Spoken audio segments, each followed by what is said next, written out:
संपादक की हैसियत से सवाल करेंगे बिना किसी पूर्वाग्रह का, पूरे आदर से मैं इनके एक एक सवाल का जवाब दूंगा। एक दूसरी बात, लेकिन इसमें राजगोपालन जी सर एक मिनट सुन लेते, पहले सुन लेते, कंडीशन नहीं, बिल्कुल कंडीशन नहीं, कंडीशन नहीं, सर एक जवाब सुन लीजिए फिर उसके बाद। देखिए अशोक भाई से, जहां तक कम्युनिस्ट पहचान छोड़ करके आप कांग्रेस में सांसद बनने के लिए चले गए हैं, इस सवाल का जवाब में मैंने उनको कहा कि आप पूर्वाग्रह से जो है आग्रह से जो है सवाल पूछ रहे हैं। क्यों? क्योंकि देखिए चुनाव जीतने के लिए लोग भाजपा में जा रहा है। ज्योतिरादित्य सिंधिया सांसद बनने के लिए भाजपा में चले गए, जतिन प्रसाद भाजपा में चले गए। हेलो दोस्तों, वेलकम टू संवार्ता। दोस्तों आज की वीडियो बहुत ही स्पेशल है, जिसमें आप देखेंगे देश के जाने माने नेता कन्हैया कुमार, जो कि कांग्रेस के बहुत ही विख्यात नेता माने जाते हैं और बहुत ही उभरते हुए नेता बिहार के माने जाते हैं। उन्होंने किस तरीके से 5 संपादकों का एक एक करके बहुत ही शालीनता से तर्कपूर्ण जवाब देकर उनकी बोलती बंद करी, जो कि आप इस वीडियो में पूरा देखेंगे। तो दोस्तों वीडियो बहुत ही विस्फोटक है, अंत तक देखिए विस्फोटक डिबेट। तो चलिए शुरू करते हैं। चलो भाई देखो अब मैं क्या करता हूँ। संपादक की हैसियत से सवाल करेंगे बिना किसी पूर्वाग्रह का, पूरे आदर से मैं इनके एक एक सवाल का जवाब दूंगा। एक दूसरी बात, लेकिन इसमें कौन नहीं राजगोपालन जी एक सेकंड, राजगोपालन जी, राजगोपालन सर एक मिनट सुन लेते, पहले सुन लेते, एक मिनट, कंडीशन नहीं है, बिल्कुल कंडीशन नहीं, कंडीशन नहीं, एक सर एक मिनट जवाब सुन लीजिए फिर उसके बाद। देखिए अशोक भाई से प्लीज एक मिनट, ये तय नहीं हो रहा है, सवाल पूछ, अपना जवाब दे दीजिए। हाँ जवाब सर, सवाल आप पूछिए, हर सवाल का जवाब देंगे। सवाल ये है, सवाल ये पूछ रहे हैं कि आप जिस जातिवाद के खिलाफ नारा लगाते थे, आप उस जातिवाद के पक्ष में हैं।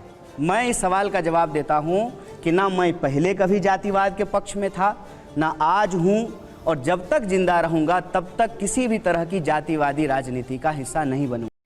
क्या बात है? जवाब मिल गया, ठीक है।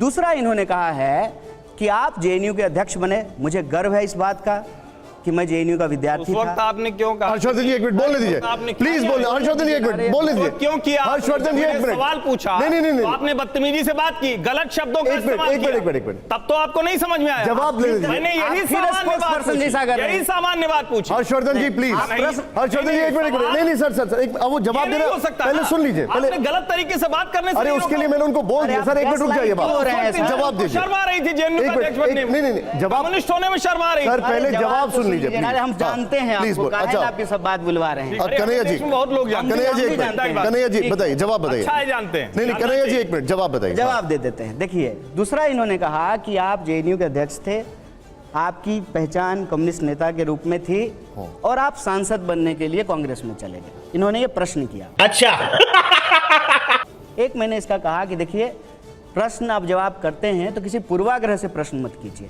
मैं जेएनयू का अध्यक्ष था और मुझे इस बात का गर्व है कि मैंने जेएनयू में पढ़ाई की, और मैं बार बार कहता हूं कि इस देश में अगर पब्लिक एजुकेशन सिस्टम रहेगा तो फिर से इस देश का कोई भी गरीब बच्चा जो सोच भी नहीं सकता है सपने में कि वो पीएचडी कर सकता है, उसको भी पढ़ने का मौका मिलेगा। और जेएनयू संस्थान जो है किसी राजनीतिक विचारधारा की, किसी राजनीतिक पार्टी की बपौती नहीं है। हर राजनीतिक विचारधारा के लोग वहाँ एग्जाम दे करके, एंट्रेंस निकाल करके वहाँ पढ़ाई कर सकते हैं और देश में अपना योगदान कर सकते हैं। मौजूदा परिस्थिति में भी जो 2 मिनिस्टर हैं वो जेएनयू से पढ़े हुए हैं। वो हमारे वैचारिक विरोधी हैं, लेकिन वो भी जेएनयू से पढ़े हैं। जहाँ तक कम्युनिस्ट पहचान छोड़ करके आप कांग्रेस में सांसद बनने के लिए चले गए हैं, इस सवाल का जवाब में मैंने उनको कहा कि आप पूर्वाग्रह से जो है आग्रह से जो है सवाल पूछ रहे हैं। क्यों? क्योंकि देखिए चुनाव जीतने के लिए लोग भाजपा में जा रहा है। ज्योतिरादित्य सिंधिया सांसद बनने के लिए भाजपा में चले गए, जतिन प्रसाद भाजपा में चले गए, आरपीएन सिंह भाजपा में चले गए। और जहां तक रही बात विचारधारा की, विचारधारा कोई शर्ट नहीं होता है सर, आज पहन लिए कल उतार दिए। और जिस विचारधारा से हमारा संबंध है ना, आप इतिहास की बात कर रहे थे ना, मैं ऑल इंडिया स्टूडेंट फेडरेशन का मेंबर था, जिसके पहले अध्यक्ष पंडित जवाहरलाल नेहरू थे, जिसके मेंबर अटल बिहारी वाजपेयी भी थे। इतिहास जाके देख लीजिएगा। और आप वरिष्ठ पत्रकार हैं, उस हद में, उस दायरे में आप बात करें। आपने अपना जवाब, गजब बेइज्जती है। ठीक है, मैं सर पर्सनली हूँ सर, एक मिनट जवाब राहुल जी, हम लोग एक मिनट हर्षी उन्होंने सवाल का जवाब दे दिया। गलत है ना, ठीक है, मैंने उसके लिए मना कर दिया, मैंने उसका मना कर दिया। नहीं सर प्लीज निशांत, हर्षी एक मिनट, आप एक मिनट रुक जाइए, हम बहुत डाइवर्ट कर रहे हैं सर। एक मिनट, मुस्लिम लीग पर सवाल था मेरा। राहुल जी, हाँ राहुल जी हमारे एडिटर हैं, उनका उस पर कुछ करना। ठीक है, आपने जवाब दिया। एक मिनट, हाँ राहुल जी, मैं उसी जो आपने बाइट सुनवाई थी राहुल गांधी की, उसी पे आ रहा हूँ जी। वो बाइट तो सुनवाई, लेकिन उससे पहले जो सवाल पूछा गया था वो सबके सामने नहीं आया। उस सवाल को मैं एक बार आपको पढ़ के बता देता हूँ जी। सवाल ये था कि जब आप हिंदू पार्टी बीजेपी का विरोध करते हुए सेकुलरिज्म और डेमोक्रेसी की बात करते हैं, ऐसे में आप केरल में मुस्लिम लीग पार्टी के साथ गठबंधन करते हैं, जहां से आप सांसद भी थे। राहुल गांधी ने मुस्लिम लीग को सेकुलर मान लिया, लेकिन बीजेपी को उन्होंने हिंदू पार्टी माना। आप अभी इंस्टीट्यूशन की बात कर रहे थे, क्या आपकी नज़र में अगर मुस्लिम लीग सेकुलर है तो बीजेपी भी सेकुलर पार्टी है? अच्छा, ठीक है, समझ गया। मैंने अपने सवाल के जवाब में बिना किसी लाग लपेट के, अब यहाँ पे सब लोग बैठे हुए हैं क्योंकि सब कुछ तो ऑन कैमरा है, सब सुन रहे हैं, रिकॉर्ड हो रहा है। मैंने कहा कि इस देश की संस्थाओं का अपना एक नियम कायदा है। जो लोग सांप्रदायिक राजनीति करते हैं वो भी अपने एफिडेविट में लिखते हैं कि जो है हम सेकुलर वैल्यू में बिलीव करते हैं। ये मैंने बोला था कि नहीं बोला था? बोला था ना, तो झूठ तो नहीं बोल रहा हूँ। दूसरा, इस मुस्लिम लीग के साथ लोगों को ये कन्फ्यूजन होता है। अक्सर लोगों को लगता है कि ये वो वाली मुस्लिम लीग है, जबकि वो पार्टी नहीं है। रही बात कौन सेकुलर है कौन सेकुलर नहीं है, ये कोई स्थापित चीज़ तो होता नहीं है, बदलते रहती है। मैंने भाजपा का कॉन्टेक्स्ट नहीं लाया था, आपने भाजपा का सवाल लाया है, तो मैं भी एक सवाल कहता हूँ। भाजपा के नेता अक्सर ये कहते हैं ना कि हम हिंदू राष्ट्र बनाएंगे, आपने सुना होगा, सब लोगों ने सुना होगा। तो क्या वो अकाली दल से जो है गठबंधन नहीं किए थे?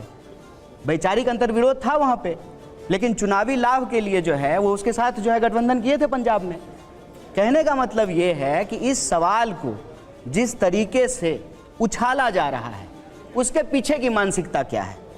उसके पीछे की मानसिकता ये है, और मैं बार बार कहता हूँ कि कब तक कीजिएगा हिंदू मुसलमान, कभी तो करना पड़ेगा रोजी रोटी कपड़ा मकान।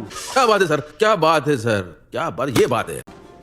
कोई भी जो प्रश्न उछाला जाता है उसमें आप देखिए कहीं ना कहीं कोशिश ये रहती है कि देश के लोगों के जो बुनियादी सवाल है ना उसको गुमराह कर दिया बीच में इंटरप्ट करूंगा। कौन सेकुलर है कौन सेकुलर नहीं है, या तो कानूनी रूप से ये तय होगा। कर कौन रहा है? अगर कानूनी रूप से तय होगा, हिंदू मुसलमान कर कौन रहा है? आप बोलने नहीं देंगे। नहीं, एक minute sir, Rahul Gandhi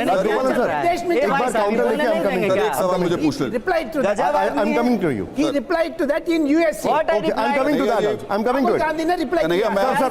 reply करना है राजगोपालन सर, मैं आपके पास आ रहा हूँ।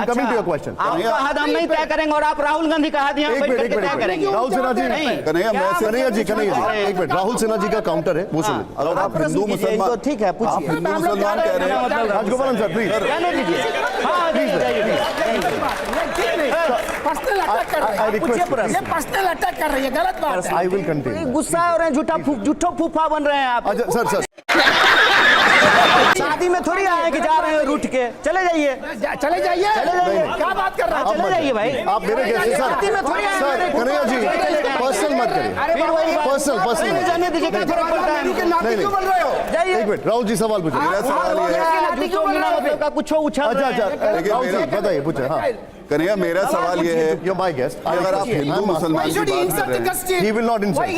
No, मैंने उनसे बोला नहीं सर, पर्सनल मत करिए सर, पर्सनल मत करिए। अरे वो फूफा बिना मतलब का बन रहे हैं ना, बेटी का ब्याह हो रहा है। अच्छा, एक मिनट, बिना मतलब Rajagopalan sir, ask your question, go ahead.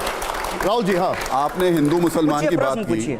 Rahul Gandhi विदेश में पहुंचते हैं और बताते हैं कि हमारे घर में भी बुजुर्ग हैं, संस्कार है, ठीक है बाबू। ये शांति से प्रश्न पूछिए, सवाल पूछिए। संस्कारित लोग हैं यहाँ पे। सवाल आप सुनेंगे तब तो मैं आप इधर उधर डाइवर्ट हो जाता हूँ। सवाल पूछिए, छोड़ दीजिए। मेरा सवाल सीधे है आपसे कि इग्नोर कीजिए, सवाल कीजिए। आप हिंदू मुसलमान की बात कर रहे हैं, आप ही के पार्टी के नेता विदेश में जाकर बताते हैं कि भारत में मुसलमान असुरक्षित महसूस करते हैं। कौन राजनीति कर रहा है हिंदू मुसलमान? देखिए, ये जो पूरा का पूरा वाद विवाद है, इसको मैं बहुत दिन से बड़ी बारीकी से देख रहा हूँ, और मैं ये बात चाहता था कि किसी पब्लिक प्लेटफॉर्म पे कोई पत्रकार पूछें या कोई आम जनता सवाल करे, उसका जवाब दिया जाए। देखिए, शुरू से ना एक बात कही जा रही है कि राहुल गांधी जी विदेशी धरती पे जा करके देश का अपमान कर रहे हैं। ये मेन जो है आरोप लगाया जा रहा है। सबसे पहली बात, अमेरिका में जाकर के राहुल गांधी जी ने भारत का अपमान किया, ये बात ट्विटर पे लिखा जा रहा है, जो एक अमेरिकन कंपनी है। जो आप यहाँ आते हैं, दिल्ली में कहीं भी देश में जाते हैं, तो जो गूगल मैप यूज करते हैं, सुनिएगा ध्यान से सर, ये बहुत इंपॉर्टेंट बात है। गूगल मैप इस्तेमाल करते हैं तो गूगल अमेरिकन कंपनी है। जिस फेसबुक पे लिख रहे हैं अमेरिकन कंपनी है, जिस व्हाट्सएप पे ये मैसेज चल रहा है वो अमेरिकन कंपनी है। इंटरनेट के इस जमाने में आज जो बात यहाँ रिकॉर्ड हो रही है, कल को अगर टीवी 9 डाल देगा यूट्यूब पे, सारे चैनल का सारे चैनल जितने टीवी चैनल हैं सबका अकाउंट जो है यूट्यूब चैनल पे है। कोई भी बात हम करते हैं वो जब इंटरनेट पे डल जाती है तो वो ग्लोबल हो जाती है। तो अगर हम देश को लेकर के सवाल दिल्ली में पूछें या न्यूयॉर्क में पूछें, इंटरनेट के जमाने में अब मैं बीच में रोकूंगा पूरा वो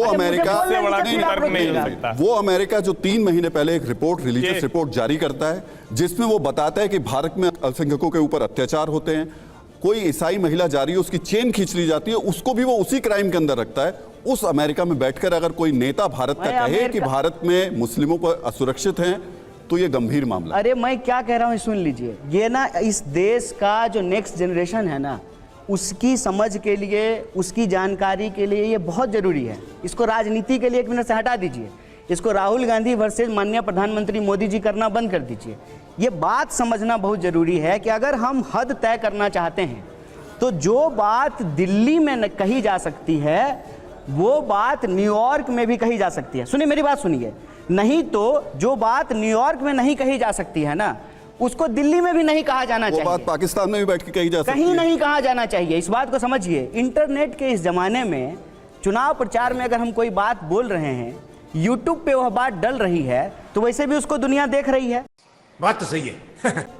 तय ये करना चाहिए कि क्या बात करना चाहिए, क्या बात नहीं करना चाहिए। इसमें जो 2 बात कही जा रही है ना वो तर्कहीन है। एक देसी धरती विदेशी धरती की बात, क्योंकि इंटरनेट के इस जमाने में ना ये देसी धरती विदेशी धरती आप नहीं कर सकते हैं।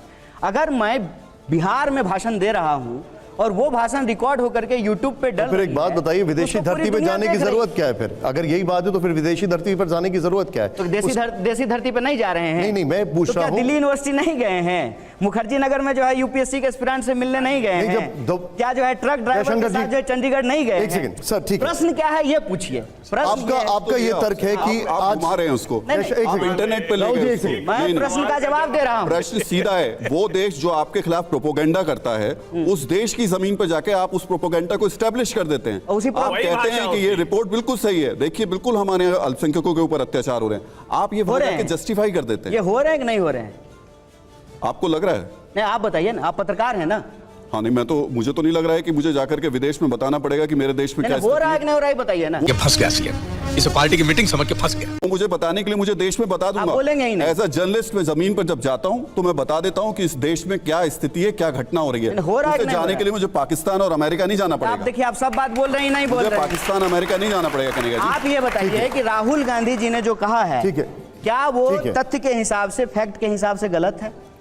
अगर वो अमेरिका में बैठ के बात करें, मेरे हिसाब से बिल्कुल गलत है। किस तरह से सही है बताइए, किस तरह से सही? अभी देखिए, पहले बताइए ना। अरे मैं बता रहा हूं, पहले इनका, अरे आपका बारी आएगा तो आप कीजिएगा, पहले उनका जवाब देने दीजिए। तथ्य के हिसाब से गलत है। किसान जी जवाब नहीं आ रहा है, सिर्फ जिस तरह की चर्चा हो रही है, ये जैसे हम छात्र संघ भवन में किसी तरह की चर्चा करते हैं, वो आज हो गया है। कन्हैया जी, अब सवाल एक सेकंड, अब आप जरा मुझे एक मिनट सर। इंटरनेट के जमाने में क्या देसी विदेशी है? अब मेरा सवाल ये है, बात गलत है तो दिल्ली में भी गलत है, न्यूयॉर्क में भी गलत है। अगर बात सही है तो दिल्ली में भी सही है, न्यूयॉर्क में भी सही है। आप ये बताइए कि बात मेरा एक मिनट, अब यहां पर जरा थोड़ा सा हीटेड है, मैं उसको थोड़ा रिलैक्स करना चाहता हूं।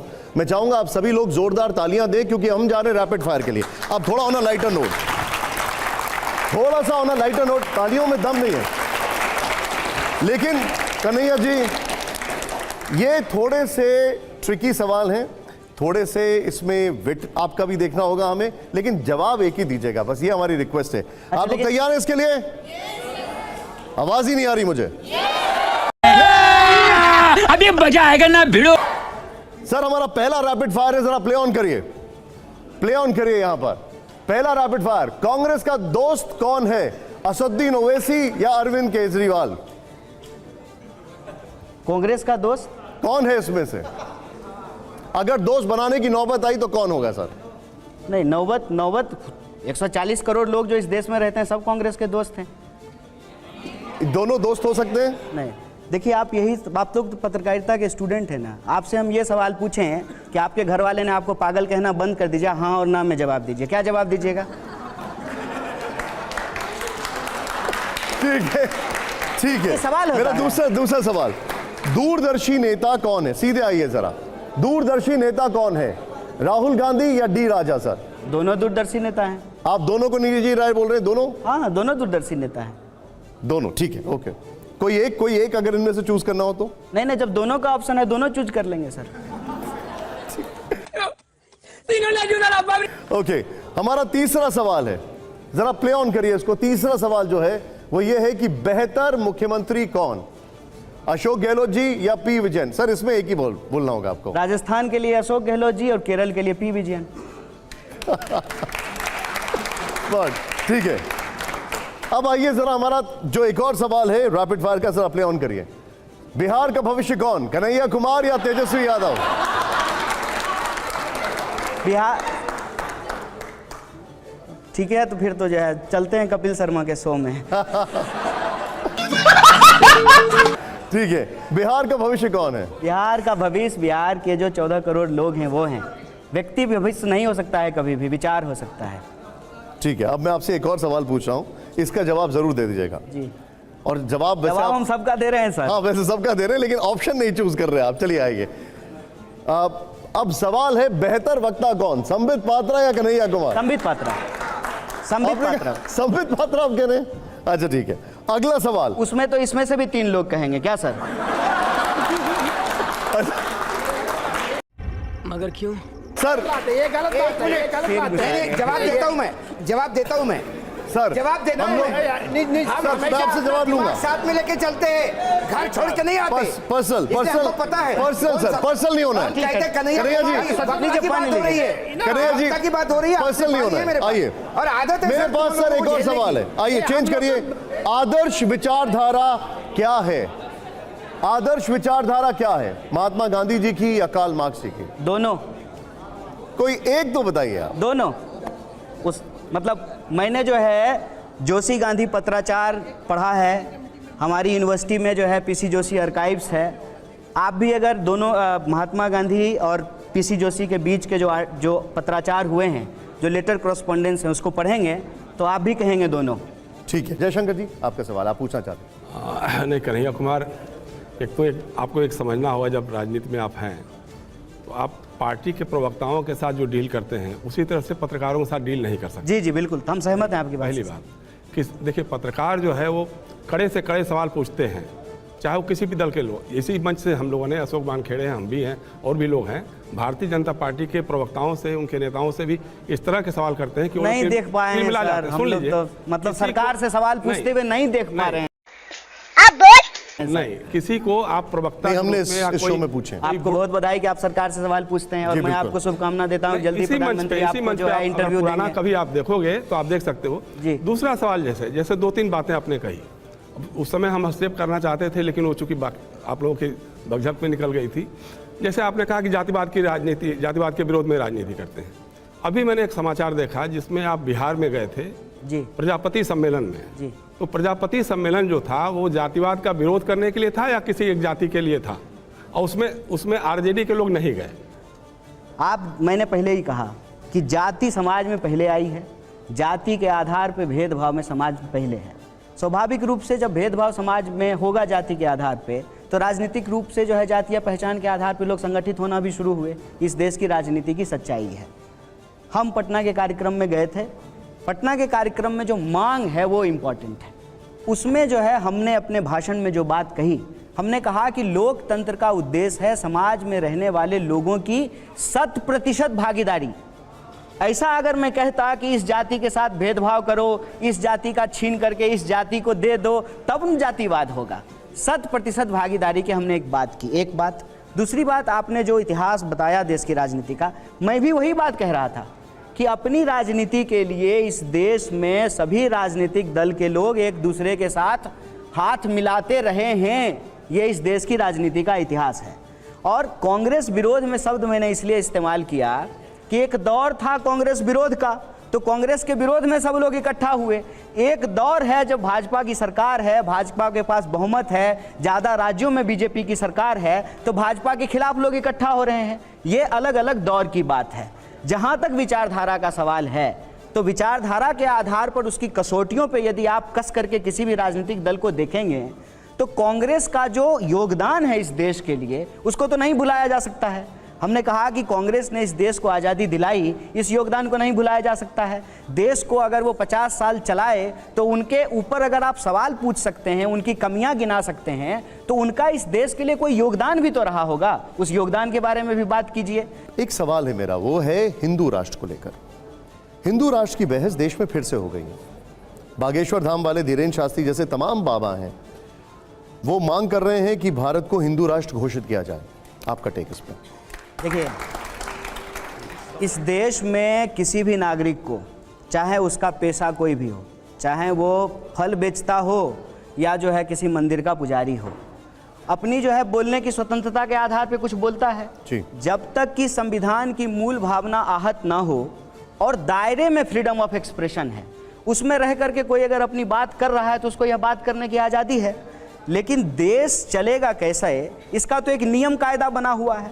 उस नियम कायदे के हिसाब से यह देश चलेगा संविधान से, और उस संविधान में कानून कैसे बनेंगे, न्यायपालिका कैसे काम करेगा, विधायिका कैसे काम करेगा, तमाम चीज़ें उसमें लिखी हुई है। और संविधान के हिसाब से हमारा देश, जैसा मोदी जी कहते हैं, सबका साथ, सबका विकास, सबका विश्वास लेकर के चलने की जो भावना है, उसके आधार पर चलेगी। किसी भी इंसान के साथ उसके जन्म के आधार पर कोई भेदभाव नहीं किया जा सकता है, अगर किया जाता है तो गैर कानूनी है। किसी भी इंसान के साथ उसके पूजा पद्धति, विश्वास, मान्यता, इसके आधार पर जो है उसके साथ कोई भेदभाव नहीं किया जा सकता है। और संविधान की मूल भावना से अगर कोई खिलवाड़ करे, अगर अपने फ्रीडम ऑफ एक्सप्रेशन को दायरे में ना रख करके फ्रीडम ऑफ एक्सप्रेशन का वायलेशन करे, दूसरे की भावनाओं को आहत करे, तो उसका जवाब देने के लिए कानून है। खत्म, bye bye, tata, goodbye, गया।